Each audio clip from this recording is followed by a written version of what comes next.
everyone. What's going on? It's Sunny and So Sovereign. I'm happy to be here today. Here to introduce to you guys our curriculum called Money Matters. Yes, we're here to learn about money. This curriculum was highly inspired by My First Bitcoin, a curriculum, open source curriculum out there in Latin America. A little bit more about that here in a bit.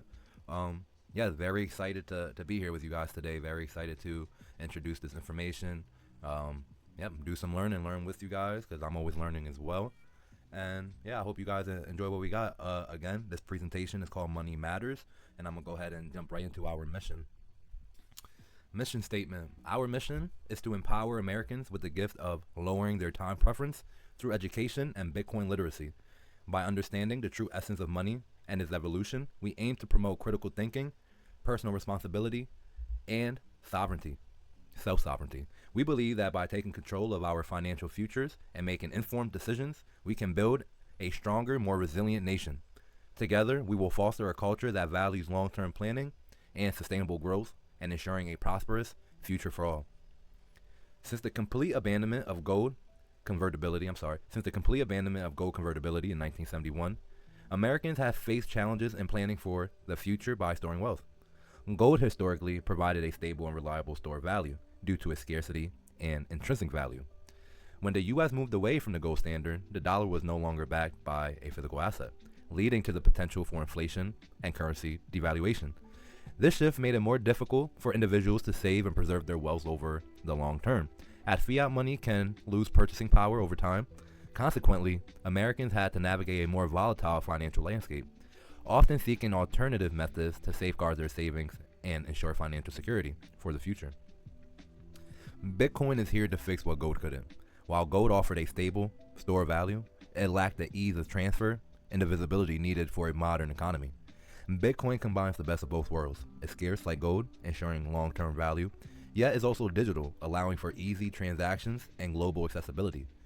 Bitcoin empowers individuals to save and plan for the future with a transparent, decentralized, and secure form of money, digital ledger, that traditional financial systems, digital ledger. More on that later. Hello again, I'm Sunny and So Sovereign, here to help you understand the true essence of money and its significance. We'll explore the evolution of money from bartering to Bitcoin, what a transaction entails, and gain a better understanding of our financial system and Bitcoin's mechanics. This isn't just about Bitcoin, it's about what Bitcoin teaches us: critical thinking, personal responsibility, and again my favorite, self-sovereignty. It encourages us to lower our time preference, look to the future, and take control of our lives. When we do that, we can build and plan for a better tomorrow. This curriculum was inspired by Mi Primera Bitcoin, an independent, impartial, community-led Bitcoin education program that is quickly changing the world with its innovative approach. Why am I here talking about money? Understanding money as a tool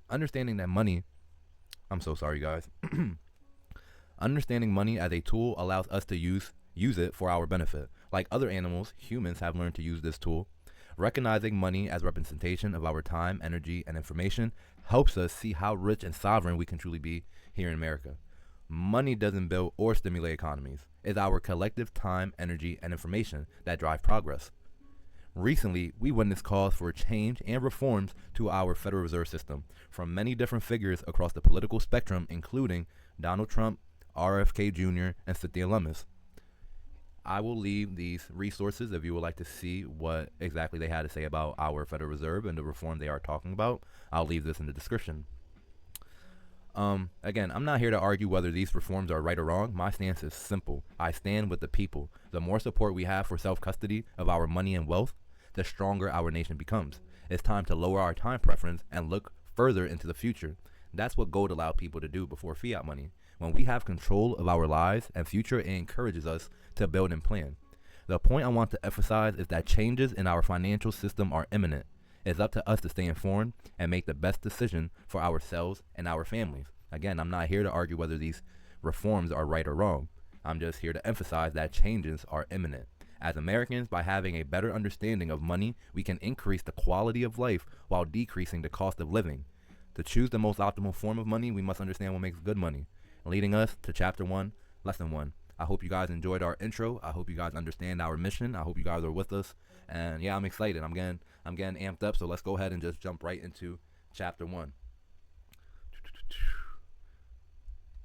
And before we jump into Chapter 1, I should Should have resaved that. I got 100 out of 100. Let me not show you guys the answers. Whew. Okay, there's the little quiz we gonna take. You guys cheated a little bit. You guys should have closed your eyes. But all right, here's the little quiz we're gonna take after we are finished with chapter 1. So we're gonna learn about the functions of money, right? We're gonna learn about the characteristics of money in order for it to play out these functions among society, and we're gonna learn about the different forms of money. So, you know what I mean? Pay attention. Have your pen and papers out. Whatever you need. Let's jump right into it. Chapter 1 of Money Matters. Excuse me. Never realized I be forgetting how much energy it takes to talk. But all right. Chapter 1 of Money Matters. Money is just a tool we use developed to overcome problems like the coincidence of wants, also known as the double coincidence of wants. Again, money is just a tool we use to overcome problems such as coincidence of wants. This concept and bartering system highlights the challenges where two parties each possess goods or services that the other wants, enabling a direct exchange. Here's an explanation of the double coincidence of wants. Party A must have a good or service that Party B wants, and Party B must simultaneously have a good or service that Party A wants in order for that trade to happen. Example, imagine a farmer who produces wheat and a shoemaker who produces shoes. The farmer needs shoes, the shoemaker needs wheat. For them to trade, the farmer must want the shoes at the same time the shoemaker wants the wheat. If either party doesn't desire what the other has, or if the quantities needed don't match, the trade cannot happen. There's limitations to these, and here are the limitations to bartering. It's time consuming. Finding a matching trade partner can take significant time and effort. It's inefficient. Often the wants of two parties do not align in timing, quantity, or value. And the limited scope of trades. The necessity for a direct exchange restricts the variety and complexity of trades that can occur. To overcome this, money was developed as a solution to the coincidence of wants problem. Money must carry out these functions to be considered good money. Must be a medium of exchange, an intermediary universal want that could be exchanged for any goods or services, eliminating the need for a direct match of wants. Money must also be a standard of value or a unit of account. Money provides a common measure for valuing goods and services, making it easier to compare and trade different items. Store value. Money allows individuals to store wealth and purchasing power over time, enabling savings for future use. That lowering time preference. Again, that's what we are here. That is our mission, for all of us to be able to lower our time preference and look into the future. But in order to do so, we must have the right money, a more optimal form of money. In order for money to carry out these functions, it must possess these characteristics. It must be durable. Money must withstand physical wear and tear from frequent handling and use over time. Examples: metal coins and polymer banknotes are highly durable compared to materials like paper or organic commodities that can easily deteriorate.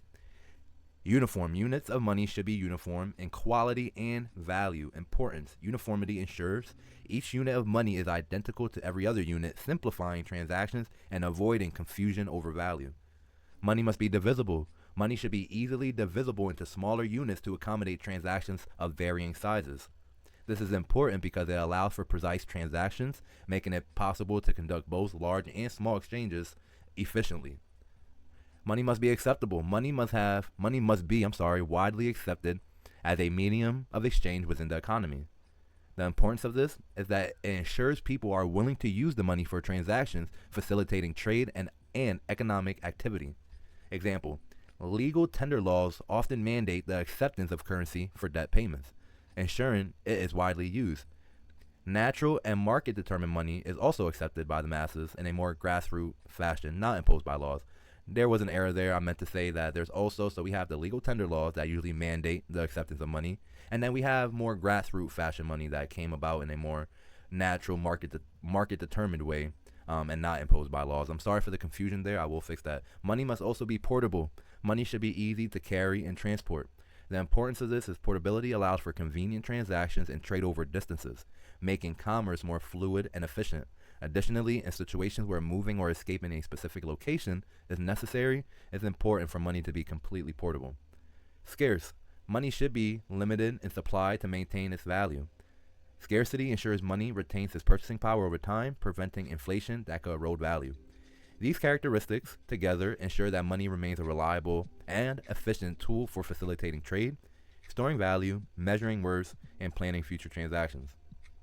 So those were the characteristics money needed in order to play out its functions across society. And now we're going to talk about the different forms of money. Money can exist in various forms, including physical tokens such as metal coins or paper bills, digital ledgers, or a combination of both. Let us dive into each of these. Physical tokens, tangible objects that represent money and have intrinsic value or are backed by a trusted authority.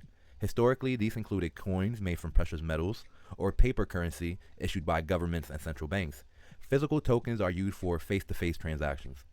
Then we have our ledgers or our digital money. Money often exists in digital or electronic form, represented by records or lists kept in electronic databases.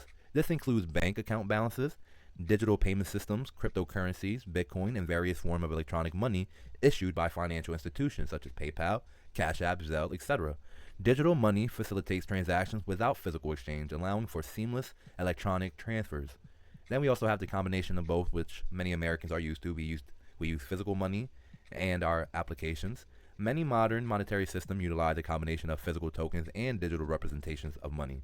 For example, cash transactions involve physical currency, while electronic transactions involve digital money transferred through banking systems, credit cards, mobile payment apps, or cryptocurrencies. This hybrid system offers flexibility and convenience in transactions. So yes, those were the forms of money, the characteristics of money, and the functions of money. Again, money was a tool to use to solve the problem of the coincidence of wants. So again, in a bartering system, where bartering system meaning a system that does not use money, it uses direct exchange. You need something I got, and I need something you got, so we're going to barter. Money was developed to solve a lot of problems that bartering came with. So again, the functions of money, the characteristics of money, and the forms of money that we use today. Let's get right into our quiz, shall we? So, Money Matters, Chapter 1. What are the functions of money? We just talked about this. What was it? Medium of exchange, yes. It must be widely accepted as a medium of exchange. A standard of value or unit of account, yes. I want to be able to value my services and my, brain fart here. My services and my products in the same standard of unit that you're using to ensure no confusion. I don't want to go to one store and have things valued in American dollars and another store, similar store, and is valued in another currency. It would be confusing. And store of value. Yes, money must be a store of value to lower our time preference and so we can build and plan for the future. Again, that's our mission here. To clarify that our mission here is to spread that awareness that we all have that right to plan and build for the future. What are the characteristics of money? Money must be durable. Money must be divisible. It must be acceptable, portable, scarce, and yes, uniform. And edible. Edible? We'll leave that one out for now. See what we get. What are the two forms of money we talked about? We talked about physical tokens such as gold coins, copper coins, any precious metal, dollar bills, any physical object that is either has intrinsic value or backed by a trusted authority or non-trusted authority. If you know, you know. And we talked about digital ledgers like your bank accounts and cryptocurrencies. We also talked about the combination of both, which is what we use here in most American economies. Let's see what we got. What was our score? If you cheated earlier, you probably knew all the answers. Yes, we got 100 out of 100. And yeah, I hope you guys enjoyed our intro. I hope you guys understood and are with us for our mission here to spread this right that we all have to lower our time preference. Again, as Americans has the right to accumulate and store wealth to plan and build for the future. We did not have this since the abandonment of gold in 1971. Also out there in 1944, I think there was a two-phase step to completely abandon the convertibility of gold. But we're going to learn more about this in Money Matters. So again, I hope you guys enjoyed our mission. I hope you guys enjoyed Chapter 1. I hope you guys learned something. I definitely did. And again, until next time, I'm Sunny and So Sovereign. I'm out.